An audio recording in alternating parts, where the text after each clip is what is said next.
बिस्मिल्लाहिर्रहमानिर्रहीम। हम vector analysis की एक्सरसाइज 2.1 सॉल्व कर रहे हैं। क्वेश्चन नंबर 11 है, if A B C are the vertices of the triangle and alpha beta gamma दिए हुए हैं एंगल्स ए वर्टिसेस के अपोजिट ए बी सी के, तो आपने कुछ रिलेशंस प्रूव करनी है। तो डायग्राम जो इसकी बनती है वो इस किस्म की बनती है।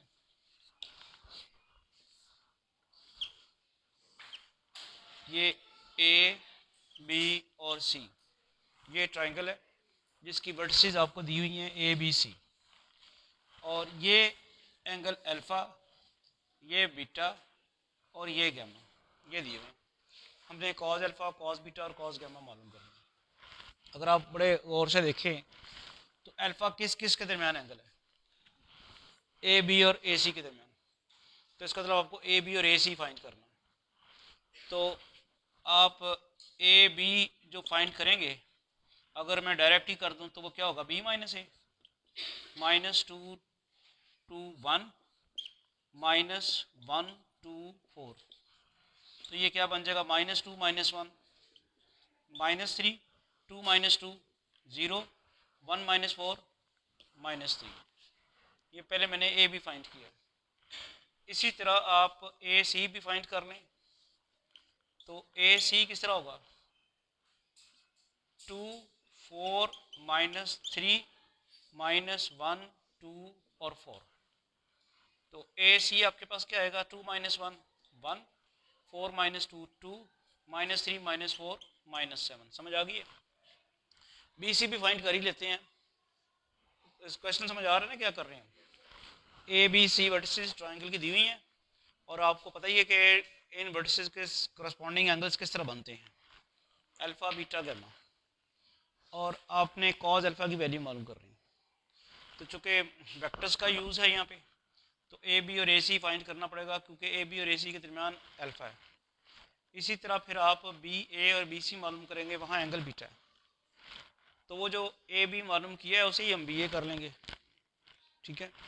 और यहाँ आप देखते हैं कि जो ए सी है वो तो फाइंड हमने कर लिया, बी सी भी फाइंड कर लेते हैं। बी सी जी बताएंगे ज़रा, बी सी किस तरह फाइंड होगा? जी 2 4 -3 -2 2 1। बी सी मीन्स सी माइनस बी। तो ये आपके पास आ जाता है 2 + 2 4 4 -2 2 -3 -1 -4, ये -3 और ये -1 -4। बी सी भी फाइंड होगी। नो डायग्राम के मुताबिक जो कॉस अल्फ़ा है वो कैसे निकलेगा बताएंगे? Cos alpha is equal to A B dot A C over A B magnitude A C magnitude. दो वेक्टर के दरमियान एंगल मालूम करने का यही फॉर्मूला है, जो कि डॉट प्रोडक्ट से हम लेके आते हैं। अब ए बी डॉट ए सी मालूम करते हैं। तो ए बी क्या चीज़ निकाली हुई है हमने? -3 0 -3। इसकी डॉट प्रोडक्ट किसके साथ लेनी है? ए सी के साथ। वो क्या है? 1 2 -7 डिवाइडेड बाई इसकी मैग्नीट्यूड क्या होगी? 9 + 9 अंडर रूट। उसकी मैग्नीट्यूड क्या होगी? 1 + 4 + 49 अंडर रूट। सही करना ना। -3 का स्क्वायर आ जाएगा 9, -3 का स्क्वायर 9, 1 का स्क्वायर 1, 2 का स्क्वायर 4, -7 का स्क्वायर 49। तो कॉस अल्फ़ा की वैल्यू अब आ रही है, -3 को 1 से मल्टीप्लाई कराना है, -3, फिर 0 को 2 से 0, फिर -3 को -7 से 21, डिवाइडेड क्या बनना है? 18 अंडर रूट, और यहाँ क्या बनेगा? 54। ठीक है। तो ये ज़रा वर्किंग इसकी करने क्या बनती है? 18 ओवर ये बनता है 18 जो है उसमें परफेक्ट स्क्वायर 3 है 9 है, तो इसको हम लिख सकते हैं 3√2। इसी तरह इसको क्या लिखेंगे, 54 में से क्या चीज़ कॉमन निकलेगी, 50 जी 3√6, ये बनता है 3√6। तो अब आप देखते हैं कि यहाँ से 3 और 3 9, 2/, ये आ जाता है 6। इसमें से भी कुछ चीज़ कॉमन निकल आती है, वो 2√3, ये कट गया, आंसर क्या आ गया। अब क्वेश्चन के साथ ही आंसर भी दिया हुआ है, क्या करने के लिए कहा हुआ है, show that cos alpha is equal to something 1/। तो फिर यहाँ पे को देखें क्या इशू बना, इसका 3√2 जाना है, और वो जो 54 का देख लें ज़रा क्या है। देखें अब ये बुक में जो आंसर साथ दिया हुआ है वो ये दिया हुआ है, क्या साबित करना है, cos alpha is equal to, अच्छा इसको चूँकि आंसर तो हमने ये निकाल लिया, अगर उसने सिर्फ सॉल्व करने के लिए कहा होता तो फिर तो ठीक था, वैसे भी ठीक है, लेकिन चूँकि प्रूव करने के लिए कह दिया हुआ है, और जो प्रूव करने के लिए कहा साथ आंसर दिया हुआ है, तो वो किया जा सकता है। कैसे कर सकते हैं, इसको आप √3 से मल्टीप्लाई भी करा दें और डिवाइड भी करा दें, तो क्या बन जाएगा √3/3, यही कहा हुआ है बुक में, इस फॉर्म में दिया हुआ है। तो अगर क्वेश्चन कोई आ रहा है आपको तो और साथ वो देता है कि ये प्रूव करें, तो फिर उस फॉर्म में प्रूव करना होता है। अच्छा अब ये cos अल्फा तो हमने फाइंड कर लिया, cos बीटा जो है वो कैसे फाइंड होगा, cos बीटा किस किस के दरमियान एंगल है, बीटा किसके है, बी ए और बी सी के, तो cos beta is equal to B A dot B C over B A magnitude B C magnitude, B A भी हमने निकाला हुआ है, ये भी है। जब इससे बी ए करेंगे तो ये सारे के सारे साइन इनका चेंज हो जाएंगे, नेगेटिव साइन से मल्टीप्लाई करा देंगे, बात सब समझ नहीं है। बी ए बराबर होता है माइनस ए बी के, तो ये आ जाएगा आपके पास 303। इसी तरह बी सी तो हमने डायरेक्ट ही मालूम किया है, 4 to -4, इसकी मैग्नीट्यूड क्या आएगी 9 + 9 और इधर इसकी क्या आएगी 16 + 4 + 16 अब ये डॉट प्रोडक्ट कैलकुलेट करते हैं, 3 × 4 12 और +0 और वो -12 ओवर, फिर अब कुछ करने की ज़रूरत ही नहीं है कैलकुलेशन, 36। उसकी रीज़न क्या है कि ऊपर तो ज़ीरो आ गया। अब आप क्वेश्चन की स्टेटमेंट में आंसर देखें, क्या यही साबित करना है, cos बीटा क्या ज़ीरो ही है, वो फिर बीटा दे दिया हुआ है।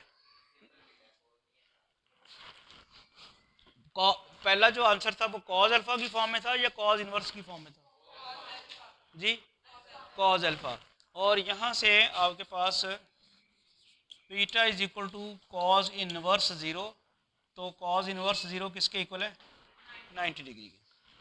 सिमिलरली जब आप cos गैमा निकालते हैं, गैमा किस किस के दरमियान एंगल है, ए सी और सी बी के, सी ए और सी बी, तो ये आएगा C A dot C B over C A magnitude C B magnitude.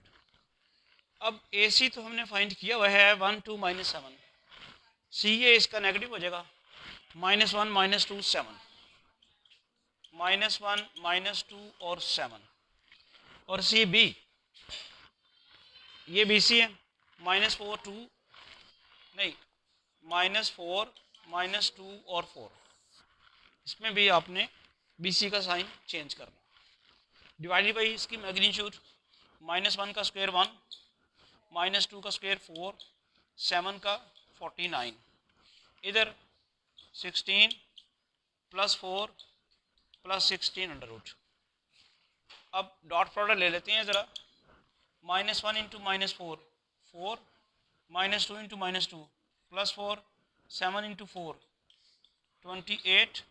यहाँ क्या बनता है आपके पास 54, और वो वाला वो 36। ऊपर क्या बनता है 36/54 में से हमने पहले कुछ निकाला था, वो 3/6 निकला था, 3/6, और ये आ जाएगा 6। तो फिर ये क्या बना 6 इंटू 3 18, 18 2 ज़ा 36, 2/6। अब आंसर देखें क्या इस फॉर्म में है या किसी और फॉर्म में, तो उसको किया जा सकता है 1/,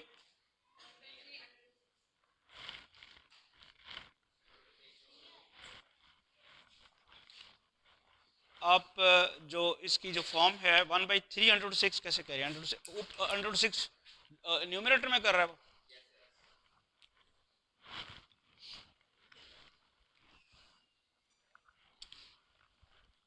तो अब आप इसको जो क्वेश्चन जो आंसर बुक में दिया हुआ है उसको बनाने के लिए आप सिर्फ ये कर सकते हैं √6 से मल्टीप्लाई और डिवाइड करें, तो ये आ जाएगा 2√6/6, और ये बन जाएगा 1/3/6।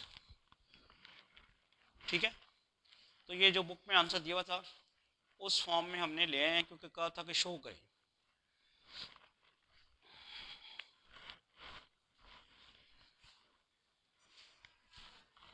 Next question number 12, if sum and difference of two vectors are perpendicular to each other then prove that they are equal in magnitude।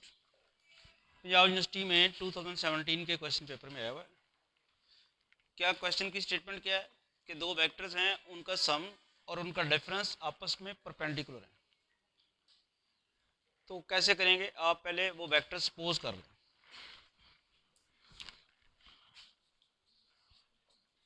Late A and B be the vectors, then by given condition, ये given condition क्या है, इनका सम और इनके difference की dot product 0 है। कैसे पता चला मुझे, परपेंडिकुलर है। उसने कहा दो वेक्टर्स हैं, उनका सम और उनके डिफरेंस जो आपस में परपेंडिकुलर है। अगर दो वेक्टर्स परपेंडिकुलर हों तो उनकी डॉट प्रोडक्ट 0 होती है। अब आप ज़रा डॉट प्रोडक्ट कंप्यूट करें, A डॉट A फिर माइनस A डॉट B फिर प्लस B डॉट A फिर minus B dot B is equal to 0। A dot A किसके इक्वल आ गया, A magnitude square minus A dot B। इसको भी आपको पता है कि चूँकि कॉम्पिटिटिव होती है, B डॉट A को आप लिख लेंगे A डॉट B, और यहाँ क्या आ जाएगा, ये कैंसिल हो गया, और आप लिख सकते हैं A magnitude square is equal to B magnitude square. ये कैसे लिख लिया, माइनस B मैग्नीट्यूड स्क्वायर जो है उसको आप राइट साइड पे ले गए। कहाँ पे मैग्नीट्यूड कैसे आई है, A डॉट A कंप्यूट नहीं करना आता, नहीं आता मालूम करना। जो फॉर्मूला है हमारे पास A डॉट B का क्या फार्मूला है, स्केलर प्रोडक्ट वाला लेक्चर अटेंड नहीं किया आपने। A magnitude B magnitude cos theta.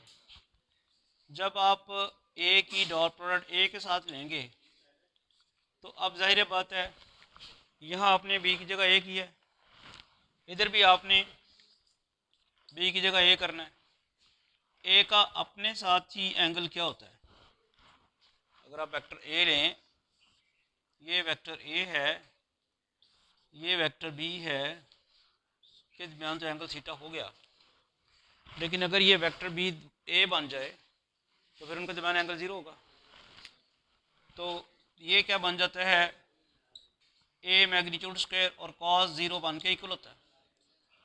A magnitude into A magnitude किसके इक्वल होगा?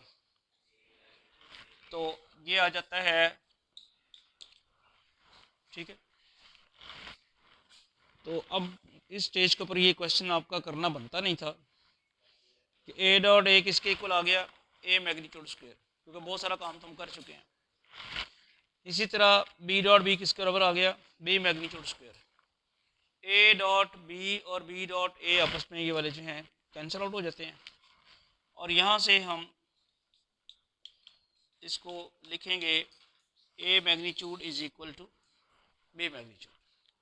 क्वेश्चन की स्टेटमेंट थी कि अगर दो वेक्टर्स का सम और डिफरेंस दोनों म्यूचुअली परपेंडिकुलर हैं तो आप साबित करें कि दोनों की मैग्नीट्यूड सेम होगी।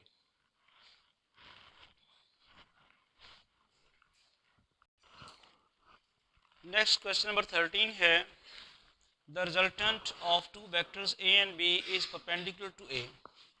दो वेक्टर्स का जो रिजल्टेंट है वो वेक्टर ए के परपेंडिकुलर है। Show that the resultant of 25 A and B is perpendicular to B. हमने 25 ए और बी का रिजल्टेंट बी के परपेंडिकुलर साबित करना है।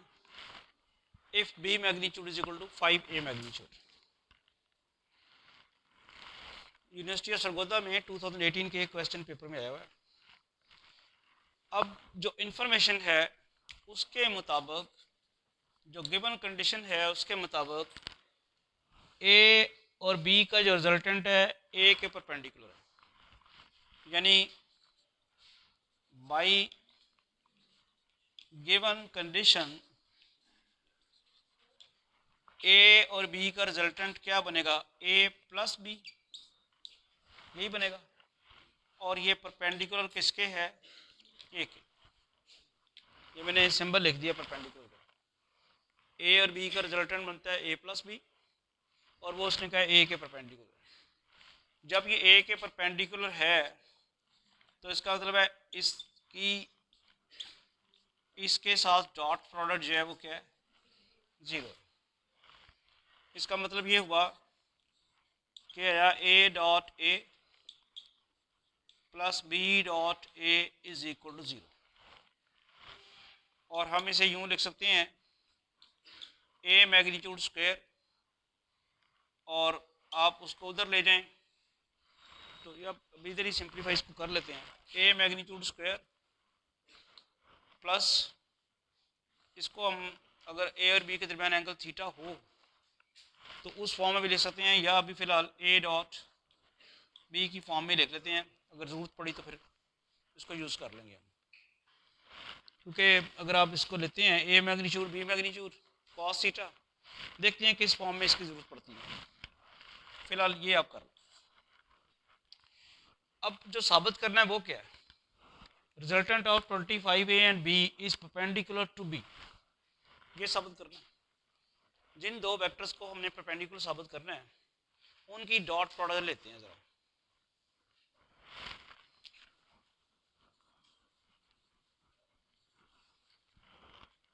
Resultant of 25 A and B, ये कंसिडर करते हैं 25 ए प्लस बी। ये रिजल्टेंट हो गया 25 ए और बी का, और इसकी डॉट प्रोडक्ट किसके साथ लेनी है?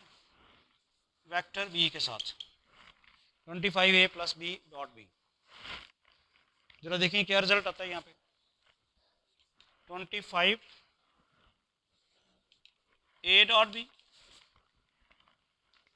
और फिर प्लस बी डॉट बी।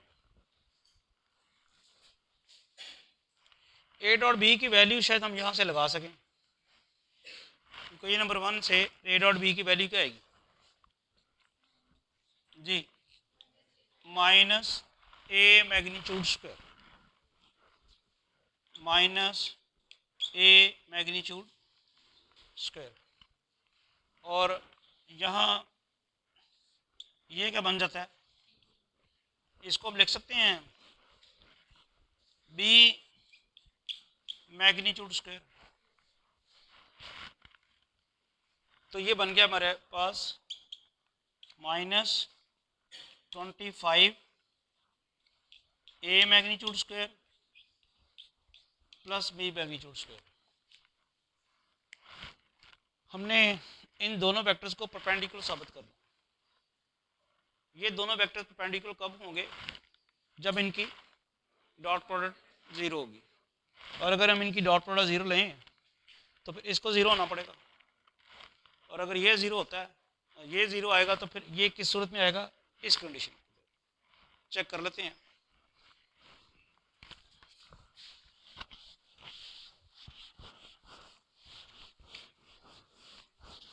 यानी अब आप क्या लिखेंगे? इसको आगे आप क्या लिखेंगे? नहीं, आप बी की वैल्यू ना पुट करें, उस तरह भी कर सकते हैं, लेकिन इस तरह करें। आप लिखें 25 A plus B dot B is equal to zero if minus 25 A magnitude square plus B magnitude square is equal to zero. ये बात समझ आई?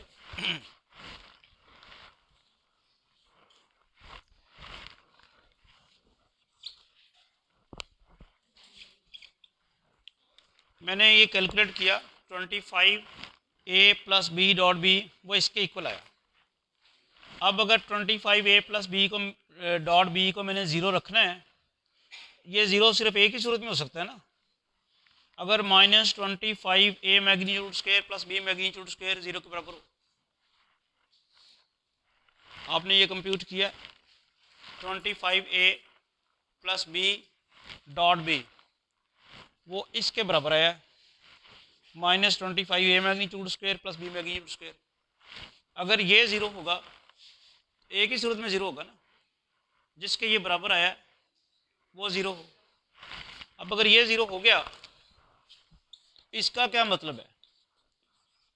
25 A plus B is perpendicular to B if वो चीज़ जो है उसको ज़रा देख लें क्या बनती है। B magnitude square is equal to 25 A magnitude square. समझ आ गई आपको? बोला मैंने 25 ए प्लस बी की डॉट प्रोडक्ट ली है बी के साथ, वो मेरे पास कुछ आंसर आ गया। अब अगर इसने ज़ीरो होना है तो जिसके ये बराबर आया है उसको ज़ीरो होना पड़ेगा। तो जिसके ये बराबर आया था वो क्या था? वो था minus 25 A magnitude square plus B magnitude square. अब अगर ये परपेंडिकुलर, ये अगर इन दोनों की डॉट प्रोडक्ट अगर ज़ीरो होती है तो इसका मतलब ये बी के परपेंडिकुलर है। और ये बी के परपेंडिकुलर कब होगा? जब यहाँ से बी मैग्नीट्यूड स्क्वायर किसके इक्वल आ जाए? 25 A magnitude square. In very short आप ये लिखेंगे 25 A plus B is perpendicular to vector B if B magnitude is equal to 5 A magnitude. वही बात क्लियर? यही साबित करना था कि resultant of 25 A and B will be perpendicular to B if B magnitude is equal to 5A magnitude। इसके साथ ही ये एक्सरसाइज कंप्लीट हो गई है। अब नेक्स्ट टॉपिक डिस्कस करते हैं। तब भी ठीक था, असल में कोई हमने एलिगेंटली प्रूव करना होता ना, वो भी आप कर देते। बी की आप ये ले आते यहाँ पे और यहाँ आके कहते हैं कि अब अगर बी मैग्नीट्यूड 5A हो, इसमें पुट करें तो ये ज़ीरो हो जाएगा, परपेंडिकुलर हो जाएगा। मैंने ज़रा थोड़ा सा उसको और तरीके से कर दिया कि ये ज़ीरो ए की सूरत में होगा अगर जिसके ये बराबर है वो ज़ीरो हो जाए। ठीक है, अब वो ज़ीरो होगा तो ये आपस में परपेंडिकुलर हो जाएंगे। आप ये वैल्यू भी पुट कर सकते हैं यहाँ से।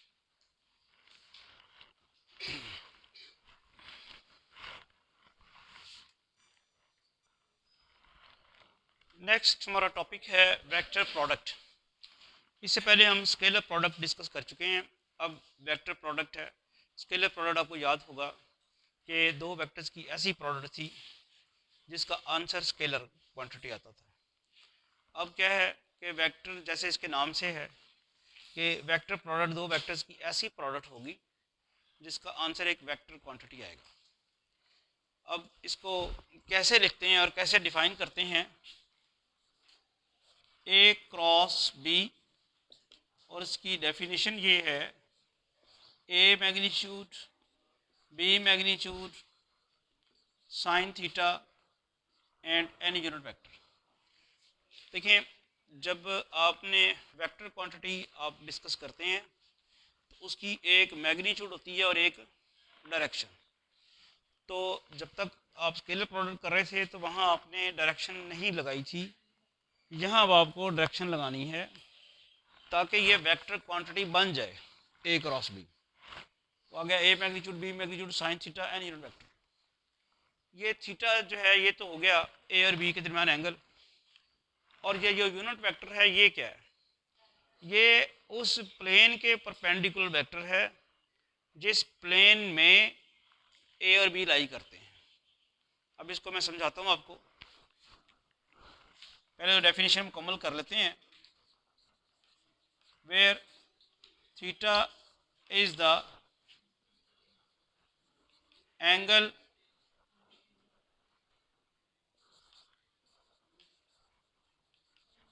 between vectors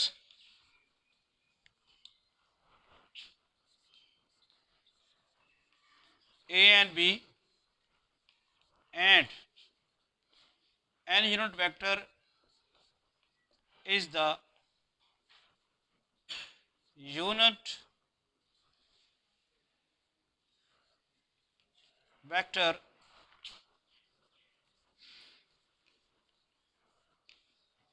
perpendicular to the plane containing A and B। अब ये कंप्लीट डेफिनेशन होगी। A cross B scalar product, या इसे क्रॉस प्रोडक्ट भी कहते हैं, of two vectors A and B is defined as A magnitude B magnitude sin theta n unit vector, where theta is the angle between A and B and n is the unit vector perpendicular to the plane containing vectors A and B।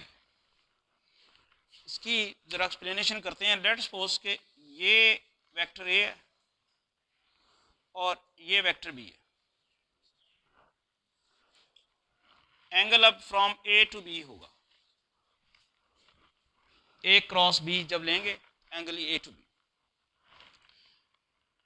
अब देखें कि plane कौन सा है। ये इस वक्त जो आपके सामने वाइट बोर्ड है ये प्लेन है जिस पे मैंने वेक्टर्स ए और बी ड्रॉ किए हैं। ये वेक्टर ए है, ये वेक्टर बी है, इनके दरमियान एंगल थीटा है। अब वो ये प्लेन है पूरा, इसे हम एक्स वाई प्लेन समझ लेते हैं जो बोर्ड है। क्या वो ये रहा है कि एन यूनिट वेक्टर जो है वो उस प्लेन के परपेंडिकुलर है जिस प्लेन में ए और बी लाई करते हैं। और मुझे बताएंगे ए और बी ये जो प्लेन बोर्ड है इसके परपेंडिकुलर वेक्टर कौन सा होगा, वो ये होगा। ये जो मार्कर आया ना, ये बाहर आ गया। ये क्या है, ए और बी जिस प्लेन में लाई कर रहे हैं उसके परपेंडिकुलर वेक्टर। अब आपको समझ आ गई, यानी ए और बी तो ये हुए, ए क्रॉस बी बाहर आ गया। ए क्रॉस बी क्या हुआ, वो बाहर परपेंडिकुलर हो गया इसका, ए क्रॉस बी इस। तो अब जब भी आपसे वो कहे कि दो वेक्टर्स के परपेंडिकुलर वेक्टर फाइंड करें तो आपने उनकी क्रॉस प्रोडक्ट फाइंड करनी, क्योंकि अगर वो इस प्लेन के परपेंडिकुलर वेक्टर है ये वाला, तो फिर ऑब्वियसली ये वेक्टर ए के भी परपेंडिकुलर है, बी के भी परपेंडिकुलर है। ए के परपेंडिकुलर है कि नहीं है, ये ए के साथ 90 के एंगल बना रहा है, बी के साथ भी 90 के बना रहा है, तो ये दोनों के परपेंडिकुलर। इवन इस प्लेन में जितने भी वेक्टर लाई करेंगे सबसे परपेंडिकुलर, प्लेन के जो परपेंडिकुलर। तो ये बात ज़रा समझनी मुश्किल होती थी कि ए क्रॉस बी की अपनी डायरेक्शन क्या है। वो उस प्लेन से बाहर आ जाएगा जिस प्लेन में ए और बी लाई करते हैं। अच्छा, अब ये जो स्केलर प्रोडक्ट है वो तो कम्यूटेटिव होती है, यानी A dot B dot A के बराबर होता है, लेकिन A cross B cross A के बराबर नहीं। देखें वो कैसे नहीं। अगर आपने बी क्रॉस ए लेना है, बी क्रॉस ए, तो आपका एंगल की ओरिएंटेशन ये हो जाएगी फ्रॉम बी टू ए, तो एंगल तो ए और बी के दरमियान थीटा है, फ्रॉम बी टू ए क्या रह जाएगा फिर, माइनस थीटा। ये एंटी क्लॉकवाइज डायरेक्शन में था थीटा, और वो क्लॉकवाइज में हो गया, तो उसका साइन चेंज हो गया। अब जब आप लगाएंगे फॉर्मूला तो वही रहेगा, B magnitude A magnitude sine theta की जगह क्या लगेगा, और एन यूनिट वेक्टर। अब वहाँ जो ना जब स्केलर प्रोडक्ट लेते हैं तो वहाँ है कॉस, और कॉस के एंगल में अगर नेगेटिव थीटा आ जाए तो वो ऑब्जर्व कर लेता है, वो इवन फंक्शन है, वो कॉस थीटा ही रहेगा। साइन के एंगल में आ जाए तो साइन थीटा चूँकि ऑड फंक्शन है, इसका एंगल का जो नेगेटिव साइन है वो बाहर चला जाएगा। ये क्या बन जाएगा, ये बन जाएगा minus B magnitude A magnitude sine theta N unit vector. इसको हम फिर क्या लिख सकते हैं, माइनस ये ए क्रॉस बी बन जाएगा ना, ये इसको तो फिर रीराइट इस तरह भी कर सकते हैं ना आप, ये कि आप इसे लिखें minus A magnitude B magnitude sine theta N unit vector. ये A magnitude B magnitude sine theta N unit vector किसके बराबर है, वो है ए क्रॉस बी के बराबर, यही है ना। तो फिर बी क्रॉस ए किसके इक्वल आया, माइनस ए क्रॉस बी के। इससे ये पता चला कि ये जो वेक्टर प्रोडक्ट है ये कम्यूटेटिव नहीं है बल्कि एंटी कम्यूटेटिव है। लेकिन अब सवाल ये है कि जब हमने ए क्रॉस बी लिया तो एन यूनिट वेक्टर ये था, ए क्रॉस बी की डायरेक्शन ये है, perpendicular to the board and outward to the board. B cross A की भी डायरेक्शन तो वही रहनी है, परपेंडिकुलर टू द बोर्ड ही रहनी है, लेकिन वो इनवर्ड हो जाएगी, इनवर्ड। वो ये इस तरफ है, वो बोर्ड के अंदर की तरफ हो जाएगी, बोर्ड की बैक साइड पे। तो ये इस तरह से आपको ये क्लियर हो जाना चाहिए कि ए क्रॉस बी क्या चीज़ है। हम एक्सरसाइज नेक्स्ट सारी कर लेंगे तो फिर आप में से ये हमारा जो एक स्टूडेंट है ये पूछेगा कि ये जो ए क्रॉस बी की जगह आपने ए मैग्नीट्यूड बी मैग्नीट्यूड लगा दिया है वो कैसे लगा दिया। तो लेक्चर सारे अब तो आपके लिए बहुत ही आसान हो गया काम कि अब तो जो मैं तकरीर यहाँ करके जाता हूँ वो तकरीर अपलोड भी हो जाती है। वो मुझसे दोबारा पूछने की बजाय उस तकरीर को देख लिया करें दोबारा, है। चलो, थैंक यू।